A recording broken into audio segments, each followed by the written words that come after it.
Religion as a socializing force in the woman question. Religion is an important aspect in many people's lives. It tries to answer the existential question that arise in every human heart. It promises salvation, liberation, enlightenment in one form or the other. It is therefore appalling that this important aspect of human life can become oppressive. About the author. Sister Mananzan, OSP, is a missionary Benedictine sister who has a doctorate degree in philosophy, major in linguistic philosophy, and a degree in missiology. She is also a feminist activist. By woman question, we mean the fact that there is subordination, discrimination, exploitation, and oppression of women as women, varying in kinds and degree, but cutting across class, race, creed, and nationality.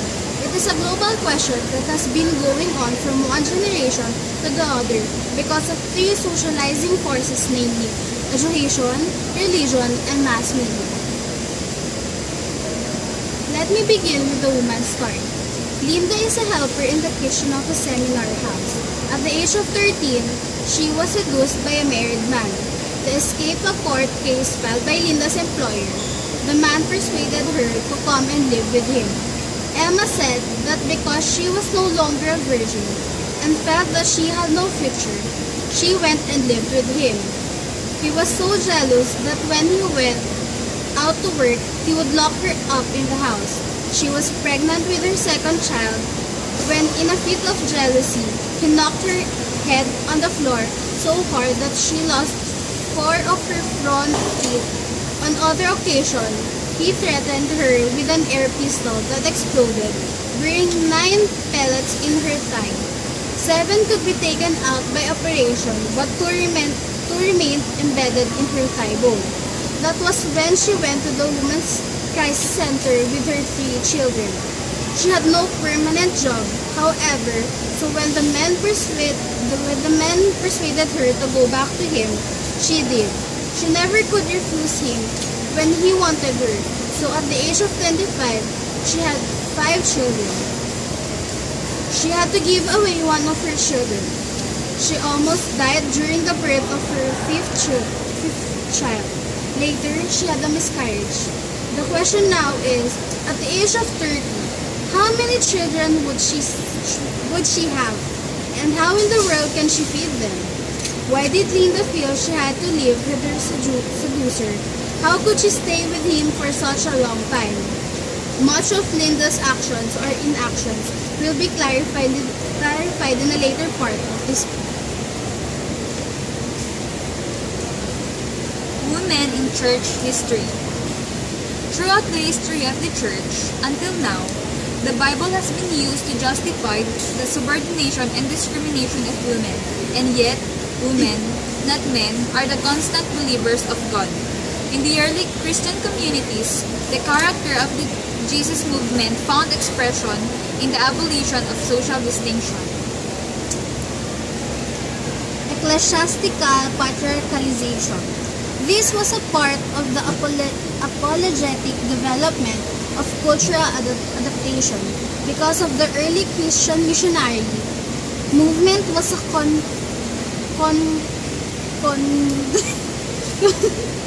countercultural conflict movement that undermined the patriarchal of the Greco-Roman polity.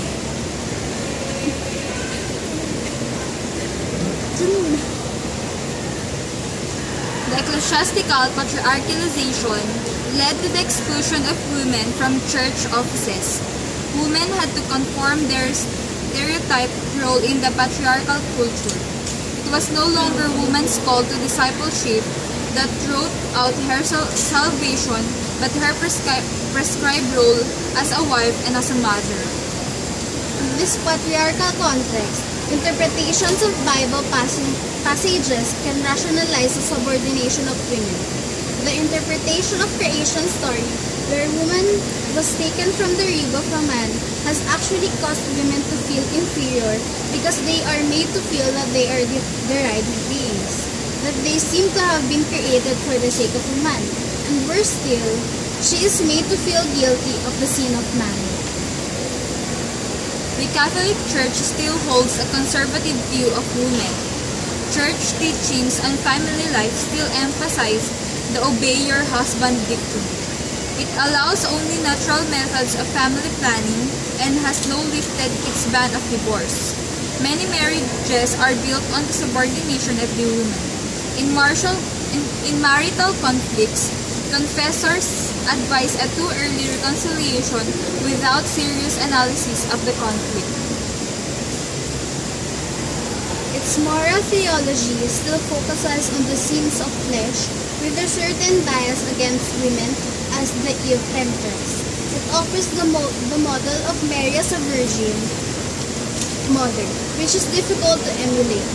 Many prostituted women make a plunge into prostitution because they lost their virginity either through rape or incest.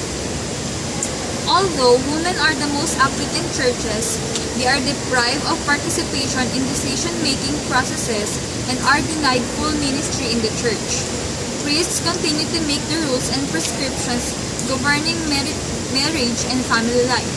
The structure is hierarchical and clerical. Women have no part in both. There is also the sad reality of sexual abuse and sexual harassment of women and children within the church that are not seriously confronted. We go back to the story of Linda. It is clear why Linda acted and decided as she did.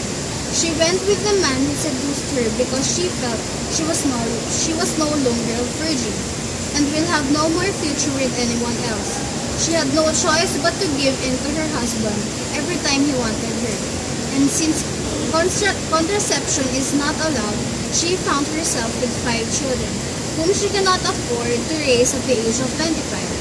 She put up with the battering of her husband because she was made to believe that whatever happens, she must not break up with him. She felt it would be better to have a husband who beats her than to have no husband at all. Even if Linda was not a religious woman, the factors that influence her decisions stem from religious values that are a part of the Filipino culture. Let me end this article review with this conclusion. Religion serves as a social marker. It helps an individual to form his own perspective of the world and the relationship between man and the universe. Religion functions like ethnicity or race. As a consequence, people may categorize others based on their religious beliefs. People may use their religious beliefs as a symbol or mark of who they are and what they stand for.